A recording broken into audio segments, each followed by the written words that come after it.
तो दोस्तों आज हम लोग बात करेंगे क्रिप्टो करेंसी को लेकर। क्रिप्टो करेंसी जो कि अभी डिमांड पे चल रहा है, तो इसका डिमांड क्यों बढ़ रहा है, क्या आपको क्रिप्टो में इन्वेस्ट करना सही रहेगा, तो सारा कुछ मैं समझाने वाला हूँ। क्रिप्टो करेंसी बेसिकली है क्या चीज़ वो भी मैं आपको समझाने वाला हूं, लेकिन बिल्कुल सिंपल भाषा में, कोई भी ज़्यादा टेक्निकल टर्म्स की यूज़ नहीं करने वाला हूं मैं इस वीडियो में, ताकि आप सही ढंग से सब कुछ समझ पाओ। तो दोस्तों क्रिप्टो करेंसी को समझाने से पहले एक छोटा सा चीज़ है जिसको मैं समझाना ज़रूरी समझता हूं, वो है करेंसी। जब मेरे मुंह से निकल रहा है करेंसी, तब आपके दिमाग में क्या आ रहा है? रुपया, डॉलर्स, कॉइन्स, राइट?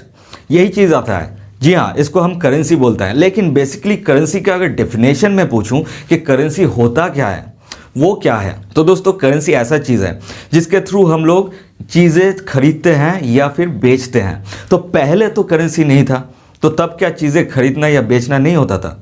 जी हाँ, बिल्कुल होता था। तब होता था आदान प्रदान का सिस्टम, जिसको हम एक्सचेंज सिस्टम कहते हैं। मतलब मेरे पास गेहूं है, आपके पास शक्कर है, तो आप मुझे अपना शक्कर दे दो क्योंकि मेरे पास शक्कर का डिमांड है, और आपको गेहूं का डिमांड है, तो मेरे से आप गेहूं ले लो। लेकिन इसमें भी प्रॉब्लम दिखाई दिया। प्रॉब्लम क्या है? मान लो मेरे पास गेहूं है, आपके पास शक्कर है, लेकिन मुझे चाहिए चावल, और आपके पास तो चावल नहीं है। तो मैं उनके साथ बर्टर करना पसंद करूंगा जिनके पास चावल है। लेकिन ऐसा हो सकता है कि जिनके पास चावल है उनके पास शक्कर का डिमांड है, लेकिन आपके पास तो गेहूं का डिमांड है। तो घुमा फिरा के सारा चीज़ जो है वहीं पे फंस गया। तब इन्वेंट हुआ मेटल।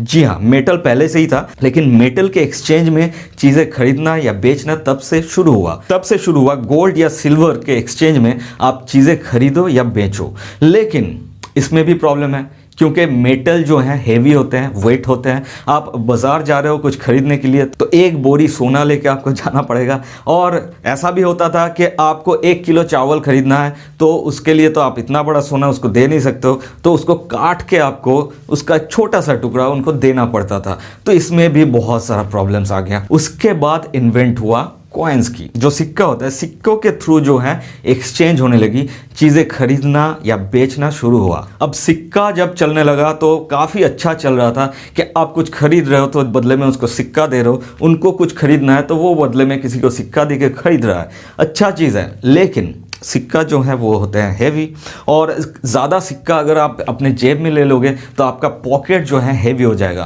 तो ऐसे में इन्वेंट हुआ नोट्स। उसके बाद धीरे धीरे ऐसे इन्वेंट होने लगा डिजिटल करेंसी, जो कि आप एटीएम यूज़ करते हो, अभी तो यूपीआई भी यूज़ होने लगा है। तो ऐसे डिजिटलाइज होते हुए जा रहा है ताकि सारा कुछ जो है वो सिंपल रहे। लेकिन इसमें एक प्रॉब्लम है। ये जो करेंसी की बात मैं कर रहा हूँ, ये होता है फिएट करेंसी, जिसके ऊपर गवर्नमेंट की कंट्रोल्स होता है। लेकिन दोस्तों हम लोग बात कर रहे हैं क्रिप्टो करेंसी के बारे में। तो क्रिप्टो करेंसी जैसे बिटकॉइन, रिपल, डॉज कॉइन, काफ़ी नाम आप लोग सुने होंगे। तो मैं आपको बता दूं दोस्तों, 2010 में जब बिटकॉइन का वैल्यू 10 रुपये था, तब कोई 100 रुपये का अगर बिटकॉइन खरीद चुके होते तो आज के डेट में वो कितने करोड़ का मालिक हो गए होते, आपको पता है? लगभग 1.5 करोड़।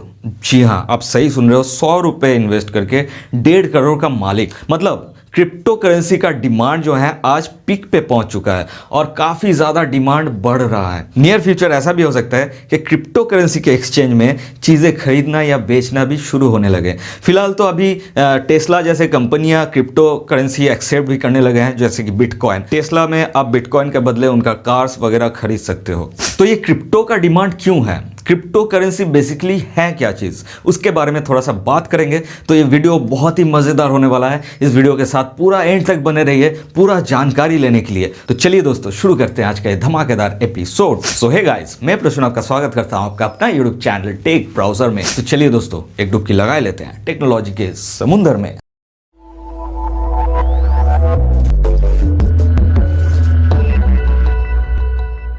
दोस्तों हम लोग जो ये रुपया, डॉलर, दिरहम की बात करते हैं ना, ये होता है बेसिकली फिएट मनी। अब फिएट मनी क्या होता है? इस पे गवर्नमेंट का कंट्रोल्स होता है। डीमोनेटाइजेशन आपको याद है कितना प्रॉब्लम्स हुआ था? आम आदमी को तो खास तौर पे बहुत सारे प्रॉब्लम्स हुआ था। बैंक्स पे जाओ, लाइन लगाओ, फिर अपना पैसे एक्सचेंज करो, बहुत सारा प्रॉब्लम्स हुआ था। ऐसा क्यों हुआ था? क्योंकि उन पैसों का कंट्रोल अपने देश के गवर्नमेंट के पास है और गवर्नमेंट अगर चाहे तो अपने हिसाब से नोट छाप सकती है। और इकोनॉमिक्स के हिसाब से जितना ज़्यादा नोट छपेगा उतना ज़्यादा महंगाई बढ़ेगा। तो ये महंगाई बढ़ना या घटना गवर्नमेंट के कंट्रोल पे है, क्योंकि हम लोग बेस्ड हैं फिएट करेंसी के ऊपर। तो ये जो लिमिटेशंस है इसको हटा देता है क्रिप्टो करेंसी। अब क्रिप्टो करेंसी का मतलब क्या है? क्रिप्टो मतलब है आपका सीक्रेट, और करेंसी का मतलब तो आप जानते ही हैं, एक ऐसा मीडियम जिसके थ्रू आप चीज़ों को खरीदते हो या फिर बेचते हो। तो दोस्तों यहाँ से शुरू हुआ क्रिप्टो करेंसी का डिमांड।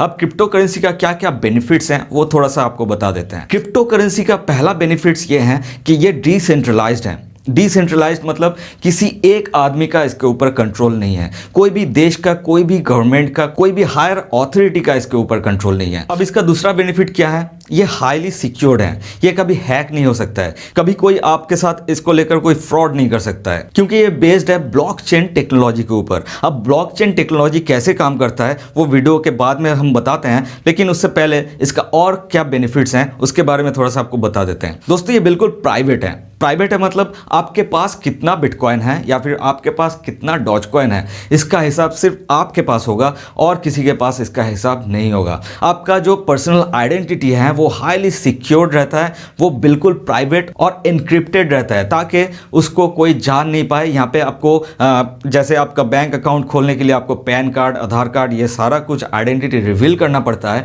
क्रिप्टो में ऐसा नहीं है। यहाँ पे एज एन इंडिविजुअल आप ट्रांजेक्शंस वगैरह कर सकते हो, लेकिन आपका जो पर्सनल आइडेंटिटी है वो हिडन रहेगा। किसी को पता नहीं होगा कि ये जो बिटकॉइन ट्रांसफर हुआ है ए से बी तक, तो ये ए कौन है और ये बी कौन है। सिर्फ लोगों को इतना पता चलेगा कि ए के पास से बी के पास 2 बिटकॉइन ट्रांसफर हुआ या फिर बी के पास से सी के पास 3 बिटकॉइन ट्रांसफर हुआ, ऐसा दिखाता है। यहाँ पे सब कुछ हिडन रहता है। तो बेसिकली अगर आप क्रिप्टो में ट्रांजैक्शंस करोगे तो बिल्कुल टैक्स फ्री होगा, आपको किसी को टैक्स पे नहीं करना पड़ेगा। अब दोस्तों यहाँ पे जो टैक्स फ्री वाला बात मैंने कहा, उसके ऊपर एक सवाल खड़ा होता है कि इंडिया में क्या हम लोग क्रिप्टो करेंसी के थ्रू चीज़ें एक्सचेंज कर सकते हैं?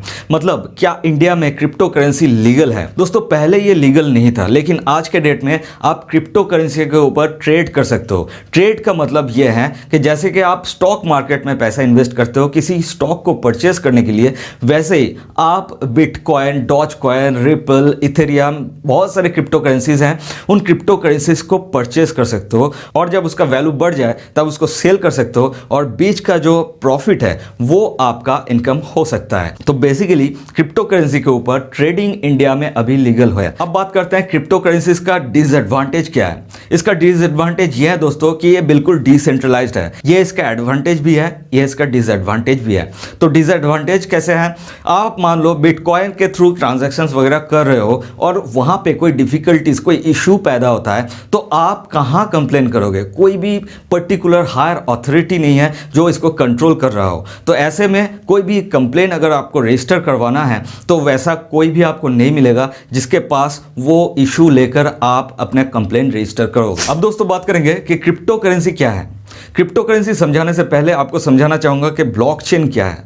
ब्लॉकचेन के ऊपर पूरा बेस्ड है क्रिप्टो करेंसी का कॉन्सेप्ट। अब ब्लॉकचेन का मतलब आप समझ रहे हो। ब्लॉक मतलब क्या? एक ब्लॉक, एक डब्बा मान सकते हो, और चेन का मतलब है कि एक के बाद एक ब्लॉक जुड़ते जुड़ते एक लंबा चेन, तो इसको कहते हैं ब्लॉकचेन। अब ब्लॉकचेन में होता क्या है? आप एग्जांपल के तौर पे आप मान लो एक ट्रेन में कितने सारे कमरे होते हैं, ठीक है? तो एक एक जो कमरा होता है ट्रेन का, वो मान लो आप एक एक ब्लॉक, और पूरा ट्रेन को आप एज ए ब्लॉकचेन आप मान सकते हो। तो इसमें क्या होता है, एक एक ब्लॉक जो होता है, जो एक एक कमरा होता है ट्रेन का, तो एक एक कमरे में 3 पार्टीशन होता है। पहले पार्टीशन में रहता है नेक्स्ट बॉगी का एड्रेस, नेक्स्ट कमरे का एड्रेस। बीच का जो पार्टीशन होता है उसमें रहता है ट्रांजैक्शंस, मतलब आप जो बिटकॉइन का ट्रांजैक्शन कर रहे हो या फिर डॉजकॉइन का ट्रांजैक्शन कर रहे हो वो। और एंड का जो पार्टीशन है उसमें सेव रहता है पिछले डब्बे का एड्रेस, मतलब पिछले कमरे का एड्रेस। ऐसा हर एक कमरे में 3 पार्टीशन करके होता है। तो इसका मतलब क्या है? बीच में से कोई भी कमरा अगर आप हटा देते हो, कोई भी डब्बा ट्रेन का आप अगर निकाल लेते हो, तो वो ब्लॉकचेन जो है वो टूट जाएगा। क्यों? क्योंकि जो अगला डिब्बा है उसके पास वो वाला ब्लॉक मिसिंग दिखाएगा, क्योंकि उसके पास तो उस ब्लॉक का एड्रेस है, और जो पिछला डिब्बा है उसके पास आगे का ब्लॉक मिसिंग दिखाई देगा, क्योंकि उसके पास भी वही ब्लॉक का एड्रेस है। तो यहाँ पे ब्लॉक चेन जो है वो खत्म हो जाएगा और वो वाला ब्लॉक चेन जो है वो डिस्ट्रॉय हो जाएगा। तो ऐसे में सवाल ये उठता है कि एक ब्लॉकचेन अगर डिस्ट्रॉय हो जाता है तो सारा जो ट्रांजैक्शंस हुआ है क्रिप्टो करेंसी का, वो सारा ट्रांजैक्शंस क्या डिस्ट्रॉय हो जाएगा? ऐसा नहीं होता है, क्योंकि हर एक ब्लॉकचेन का लाखों करोड़ों कॉपीज होता है। अब यहाँ पे सवाल ये उठता है कि ये जो कॉपीज होता है, ये कॉपीज सेव कहाँ रहता है, मतलब इसका पर्टिकुलर सर्वर कौन सा है? तो सर्वर दोस्तों यहाँ पे लाखों करोड़ों सर्वर्स हैं। दोस्तों अभी ब्लॉकचेन क्या है आपको समझ में आ गया होगा, तो अभी समझते हैं कि क्रिप्टो करेंसी इसके ऊपर कैसे बेस्ड है। आप मान लो कि आप कोई भी बिटकॉइन का ट्रांजेक्शन कर रहे हो। अब दोस्तों ब्लॉकचेन क्या चीज़ है वो आपको समझ में आ गया होगा। तो अभी बात करते हैं कि क्रिप्टो करेंसी इसके ऊपर कैसे काम करता है। जब आप फिएट करेंसी में ट्रांजैक्शन करते हो, मतलब आप मान लो कि आप यूपीआई ट्रांजैक्शन कर रहे हो, तो यूपीआई ट्रांजैक्शन करने के लिए आपको एक यूपीआई पिन देना पड़ता है जो कि 6 डिजिट का होता है। तो वो 6 डिजिट का पिन जब आप डालते हो तो उस ट्रांजैक्शन को कोई ना कोई तो अप्रूव करता है। वो अप्रूवल अथॉरिटी कौन होता है? बेसिकली बैंक्स होते हैं, राइट? जिस बैंक का आप यूपीआई सर्विस यूज कर रहे हो वही बैंक उस ट्रांजैक्शन को अप्रूव करता है। लेकिन क्रिप्टो में तो कोई हायर अथॉरिटी, पर्टिकुलर कोई अथॉरिटी है ही नहीं, तो इसको अप्रूव कौन करेगा? तो यहाँ पे लाखों करोड़ों सुपर कंप्यूटर्स इंटरकनेक्टेड रहता है नेटवर्क के थ्रू। तो जब आप कोई बिटकॉइन का ट्रांजैक्शन करते हो या फिर डॉज कॉइन का ट्रांजैक्शन करते हो, मतलब क्रिप्टो का ट्रांजैक्शंस जब आप करते हो, यहाँ पे फॉर एग्जांपल हम मान लेते हैं आप बिटकॉइन का ट्रांजैक्शन कर रहे हो, तो जब कोई बिटकॉइन का ट्रांजैक्शन होता है तो उन सुपर कंप्यूटर्स के पास एक मैथमेटिकल प्रॉब्लम जाता है। उन मैथमेटिकल प्रॉब्लम को उन सुपर कंप्यूटर्स को सॉल्व करना होता है, और जैसे ही वो प्रॉब्लम सॉल्व हो जाता है वो ट्रांजैक्शन अप्रूव हो जाता है, ठीक है? और जब ट्रांजैक्शन अप्रूव हो जाता है उसका एक ब्लॉक बन जाता है और वो ब्लॉक जाके जुड़ जाता है उस ब्लॉकचेन के साथ। जैसे कि आप बिटकॉइन का ट्रांजैक्शन कर रहे हो तो बिटकॉइन का एक ब्लॉकचेन पहले से तैयार है जिसमें लाखों करोड़ों ट्रांजैक्शंस रिलेटेड हैं। तो आप जब नया ट्रांजैक्शन कर रहे हो तो उस ब्लॉक के आगे जाके वो जुड़ जाएगा, जहां पे उस ब्लॉक के एंड में होगा अपने पिछले ब्लॉक का एड्रेस और ब्लॉक के शुरू में होगा अपने अगले ब्लॉक का एड्रेस, और बीच में आप जो ट्रांजैक्शन कर रहे हो, मान लो आप 2 बिटकॉइन ट्रांसफर कर रहे हो, तो वो 2 बिटकॉइन का ट्रांसफर जो हो रहा है, वो जो ट्रांजैक्शन हो रहा है वो बीच में सेव रहेगा। अब बात करते हैं दोस्तों, ये जो सुपर कंप्यूटर्स हैं वो कौन लगाता है, वो किसका है? इतना खर्चा करके वो सुपर कंप्यूटर्स जो सेटअप लगाएगा उसको बेनिफिट क्या होगा? तो दोस्तों मैं आपको बता देता हूं, ये जो मैथमेटिकल प्रॉब्लम्स होता है, ये जो सुपर कंप्यूटर सबसे पहले सॉल्व कर देता है उसको मिलता है रिवॉर्ड्स। रिवॉर्ड्स के तौर पे आप अगर बिटकॉइन का ट्रांजैक्शन कर रहे हो और मान लो कि एक सुपर कंप्यूटर है जो कि मैथमेटिकल प्रॉब्लम्स को सबसे आगे सॉल्व करके उस ट्रांजैक्शन को अप्रूव करता है, तो उस सुपर कंप्यूटर्स को मिलता है एक रिवॉर्ड। रिवॉर्ड के तौर पर आप मान लो कि 1 बिटकॉइन मिलेगा उसको। तो दोस्तों आपका वो ट्रांजैक्शन अप्रूव करने के बाद उसको 1 बिटकॉइन मिल जाएगा। तो यहां पे क्या है, उसको 1 बिटकॉइन का फायदा हो गया, वो 1 बिटकॉइन का मालिक बन गया, राइट? तो ऐसे जो है बिटकॉइन को खंगाल के निकाला जाता है। दोस्तों ये जो प्रोसेस है, ऐसे जो रिवॉर्ड्स में बिटकॉइन मिलता है, इसको कहते हैं माइनिंग, और जो इस काम को करते हैं उसको कहते हैं माइनर्स। और दोस्तों मैं आपको बता दूं कि नेटवर्क के साथ लाखों करोड़ों कंप्यूटर्स जुड़े हुए हैं। तो आप जो ट्रांजैक्शन कर रहे हो उसका एक ब्लॉकचेन बन रहा है, तो वो ब्लॉकचेन सिर्फ एक कंप्यूटर में सेव नहीं है, वो उन लाखों करोड़ों कंप्यूटर्स में उसका कॉपीज सेव रहता है। तो ऐसे में कोई भी अगर एक ब्लॉकचेन के साथ छेड़खानी करता है तो तुरंत उस ब्लॉकचेन को डिस्ट्रॉय कर दिया जाता है और उसका हजारों लाखों करोड़ों कॉपीज रह जाता है ताकि उस पर कोई असर ना पड़े। तो अभी तक तो आप समझ ही गए होंगे कि क्रिप्टो करेंसी किस लिए इतना ज्यादा हाईली सिक्योर्ड है। अब जानते हैं ये क्रिप्टो करेंसी का इतना डिमांड क्यों बढ़ रहा है। दोस्तों ये कॉन्सेप्ट जो है वो बेसिक सा कॉन्सेप्ट है। आप तो जानते ही होंगे कि कोई भी चीज अगर रेयर है, मतलब लिमिटेड है, तो उसका डिमांड बढ़ता है, मतलब उसका सप्लाई अलग से नहीं होने वाला है। फिएट करेंसी में क्या होता है, फिएट करेंसी में जब जब गवर्नमेंट ये सोचती है कि मुझे और नोट छापने की ज़रूरत है तो वो अपने ज़रूरत के हिसाब से नोट्स छापने लगते हैं। तो जितना ज़्यादा नोट्स छापेंगे उतना ज़्यादा महंगाई बढ़ेगा। ये इकोनॉमिक्स की रूल्स हैं। तो ऐसे में अगर नोट का जो वैल्यू है, नोट का जो अमाउंट है, उसको फिक्स कर दिया जाए कि इससे ज़्यादा नोट नहीं छपेगा, तो क्या होगा, तो नोट का जो वैल्यू है वो बढ़ेगी। जैसे गोल्ड, जैसे सिल्वर, जैसे डायमंड, ये लिमिटेड है, ये रेयर है, इसलिए इसका वैल्यू हमेशा पिक पे रहता है। क्योंकि ये ऐरा गैरा रास्ते में कहीं आप 2 फीट का गड्ढा खोदोगे और वहाँ पे आपको गोल्ड मिल जाएगा, ऐसा तो होता नहीं है ना। इसलिए गोल्ड का वैल्यू बढ़ता है। ऐसा ही कॉन्सेप्ट काम करता है क्रिप्टो में। क्रिप्टो करेंसी, हर एक क्रिप्टो करेंसी का एक लिमिट होता है, तो उससे बाहर क्रिप्टो करेंसी आपको कहीं भी नहीं मिलेगा। अलग से क्रिप्टो करेंसी आप जनरेट नहीं कर सकते हो। अब सवाल इंडियंस के लिए है कि क्या क्रिप्टो करेंसी में इन्वेस्ट करना सही रहेगा? मेरे ख्याल से दोस्तों क्रिप्टो का मार्केट जो है अभी पिक पे पहुंच रहा है, तो अभी अगर आप चाहते हो कि क्रिप्टो में इन्वेस्ट करूं तो आप कर डालो। और यहाँ पे रिस्क भी है, क्योंकि मैंने आपको बताया कि डिमांड के हिसाब से इसका वैल्यू बढ़ता है। तो कोई क्रिप्टो करेंसी है, आप मान लो बिटकॉइन, जब बिटकॉइन को ज़्यादा लोग खरीदेंगे, उसका डिमांड बढ़ेगा, तब उसका वैल्यू भी बढ़ जाएगा। और जब ज़्यादा लोग उसको सेल करने लगेंगे तो उसका वैल्यू जो है घटने लगेगा। यही होता है क्रिप्टो करेंसी के साथ। मार्केट हमेशा आपको फॉलो करते रहना चाहिए। मार्केट में कौन सा क्रिप्टो का वैल्यू बढ़ रहा है, मतलब कौन सा क्रिप्टो ज़्यादा खरीद रहे हैं लोग, उस पर आपको ध्यान देना चाहिए और उस क्रिप्टो के ऊपर आपको इन्वेस्ट करना चाहिए, तभी आप फायदेमंद रहोगे। नहीं तो बिना किसी जानकारी के आप क्रिप्टो में अगर इन्वेस्ट कर दो और बाद में बोलोगे कि सर आपने तो कहा था कि क्रिप्टो में इन्वेस्ट करो तो आप ज़्यादा मुनाफा कमाओगे, तो ऐसा नहीं होता है दोस्तों। आपको मार्केट को थोड़ा सा समझना पड़ेगा, थोड़ा सा स्टडी करना पड़ेगा। आजकल तो बहुत सारे एप्लीकेशंस ऐसे आ गया है जो कि क्रिप्टो के ऊपर आपको ट्रेड कराती है, उसके थ्रू भी आप क्रिप्टो में ट्रेड कर सकते हो।